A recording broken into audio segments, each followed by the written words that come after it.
Evet, değerli basın, 15.7.2016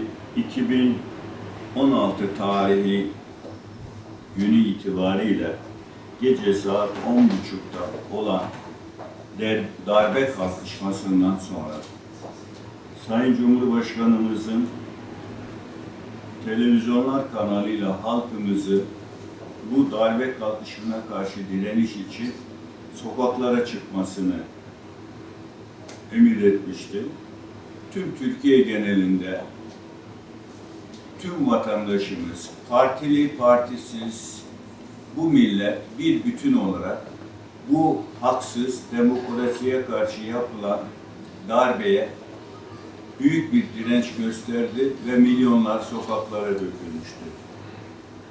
Bu dökülüş Bilecik'te de o gece tüm Bilecik halkının dayanışmasıyla coşkulu bir topluluğa dönüştü ve bu topluluk çok güzel bir yürüyüş yaparak bu yürüyüşünü tamamlayıp saat 3.30 gibi partinin önünde toplanıldı ve halkımıza bu toplantıdan, bu coşkusundan dolayı bir konuşma yapmamız gerektiğini gördük, duyduk ve mikrofona çıktık. Mikrofona çıktığımızda yanımıza Hüdapar Partisi'nin Sayın İlçe Başkanı da beraberdi.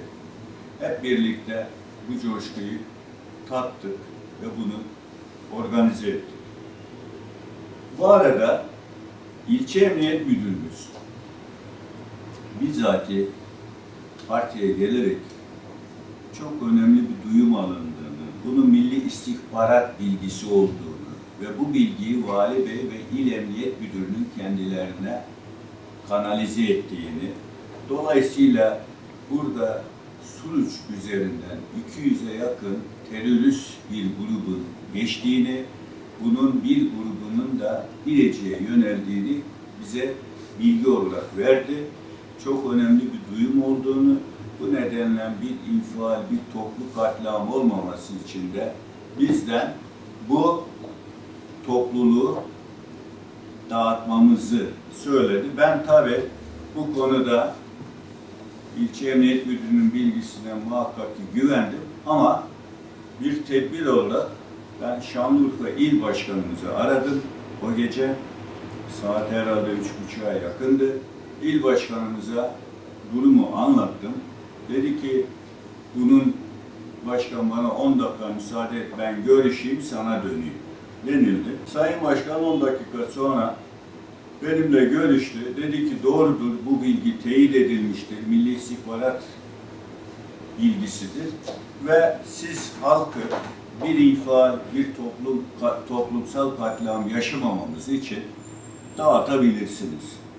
Biz de Sayın İl Başkanı'nın bu oluru üzerine mikrofonda, Sayın Başkanım da yanımdayken biz dedik ki durumu tabii özel bir bilgi olduğu için tüm açıklığıyla da açıklama şansımız olmuyordu.